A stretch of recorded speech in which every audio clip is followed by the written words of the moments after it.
Hi, how's it? We're in the following part here, and I'm busy talking about the situation on the ground in my country and how the Lord is using a cousin of mine to show me what's going on ubiquitously in South Africa.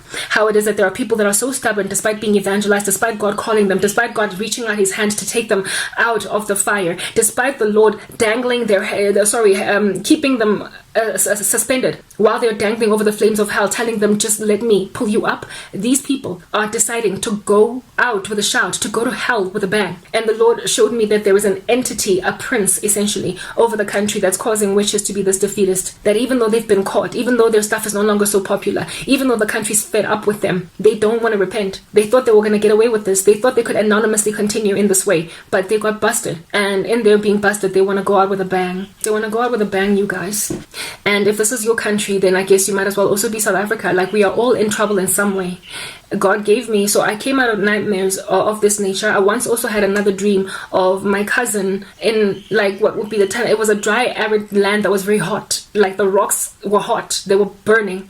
And she was in there trying to get out. That was her just after death. My cousin is going to hell, and there is a chance for her to not go, but she's taking her chances. Literally, I'm like, there's a way out. If you don't do it, you'll go to hell. And she's like, I'll take my chances, because she's that much at war with me. What has made her be at such heavy enmity with me to a point of forsaking her soul? A prince over the nation. How do I know this? I got another dream, guys. Every night I get such a flood of dreams, so many of them, and many of them just break my heart. My cousin was not the only one involved in this mutiny, but she was the most mutinous one in my dream. Another cousin was involved. Her sister actually was involved. So too was my ex-boyfriend involved in this whole thing. I keep getting dreams of all these people, and I can't bring them forward, all of them, in explaining what God shows me about them as they heavy me with all of their darkness. All I can say is, as many of them as are coming up against me are as many of them as are coming up against the country. It's not just my former friends and my family members that are involved in all of this darkness. Literally, South Africa is teeming at the folds with darkness. It is oozing out of its veins darkness. My country is a witchcraft pot.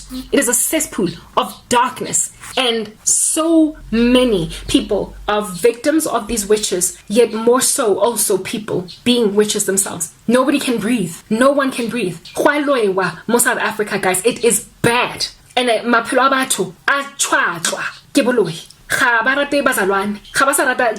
They are abusing the church. True Christians in this land are being persecuted, while lukewarm randoms that are involved in sorcery are getting away with murder, but they're starting to get exposed, and in their exposure are trying to literally go out with a bang. Anyway, the dream that I had with the prince, I dreamt about Prince indeed, you know, the artist, the late celebrity.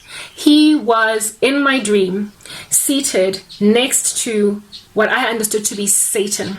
The devil was this animal. He was a beast. He was a beast, I guess, but like an insect. He was a giant bug, like a critter, a bug, yeah, but a giant one. And he was seated next to, and he had his clasp was that of a crustacean, a crab, but he was a giant bug. And Prince was sitting next to Satan, almost as if though he was his right-hand man or a second in charge or something over my particular ecosystem, which I understood to be indeed just that, South Africa. Like, yeah, no, God shows Satan the way he is in my dreams. He shows people the way they are. Like, I don't see them looking all cute and beautiful, masquerading as an angel of light. I see them in their spiritual form. Prince, anyway, was sitting next to who I understood to be Satan, and Satan was a big fat giant bug, okay? And Prince, sitting next to him, still had that effeminate constitution that he wore when he was still alive. Even though he's a man. He was a man, okay? Still had that gelled up hair, that girly way about himself. But his eyes had two different colors. The one eye was red and the other eye was yellow. And his eyes were not only red and yellow, but they were like serpent's eyes, the eyes of snakes. You know how they've got the irises are these, they've got this like like spike, whatever, man. What is that shape called? Like two crescent moons. I don't know. There is a shape, there is a name for that particular shape anyway. He had the eyes of serpents, but they were different colors. The one was yellow and the other one was red. And he was just sitting there, oozing this kind of energy. And I woke up. And God was like, that is the prince that is over your country. Why did he use the artist Prince? Why did he use the celebrity Prince? One, because of his name. 2, because of his nature when he was alive, and 3, because of the fact that he's currently dead. So essentially, something dead, an entity that is also a prince in nature, in other words, a principality. You know how, like with the Prince of Persia? Something that is like that is sitting over the country, keeping the countrymen like this. Now let's think about the character of Prince. He was a man, and he was what he called heterosexual, but he was very effeminate. You would be confused as to whether or not he's straight or he is gay. Well, the Lord is showing me that there is a principality over the country that is effeminate in nature, in that it is causing our men on the ground to be very girly, and our men on the ground to be very unintervening, very irresponsible with their role as men, to basically stay the hand of wicked women.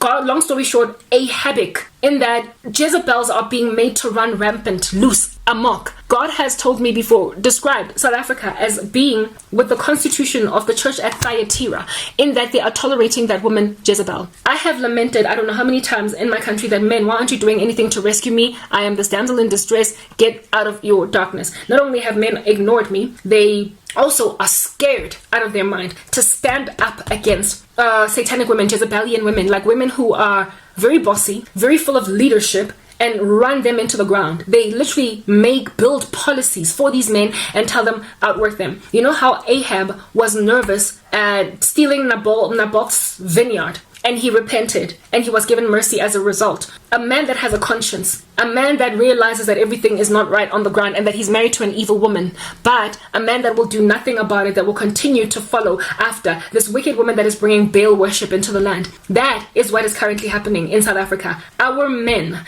are tolerating evil women that they are aware are evil, that they can't comfortably be husbands of, but they keep on doing their bidding anyway.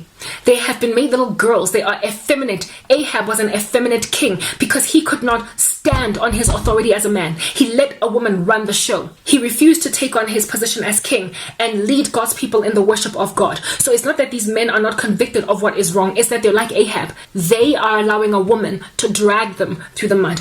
So that's why God used Prince. He is showing me that there is a spirit, a principality over the country, that it has caused our patriarchy to be effeminate, to be girly, to a point of then taking in their stride the rule and the wicked one at that of Jezebelian women.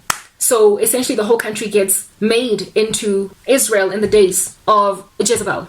What happens in Israel in the days of Jezebel? Jezebel causes everybody to worship Baal. Jezebel causes the prophets of God to be killed. Jezebel makes Elijah run out and want to die, because even though he has shown the people of God a miracle on Mount Carmel, she rather works by crushing authority to intimidate them into shutting up, using like the massacring of those who speak out against her.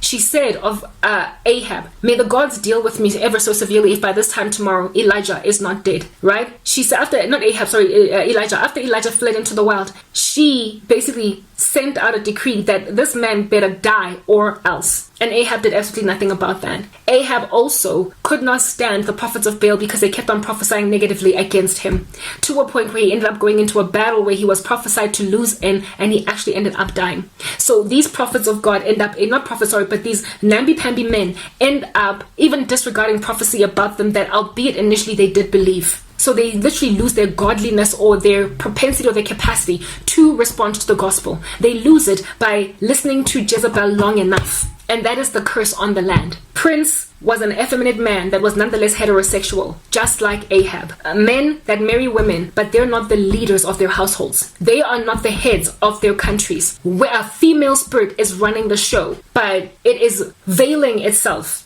as in the background, when rather they're the ones that are running the show because their husbands are their mouthpieces. However, their husbands are namby-pamby. Next part.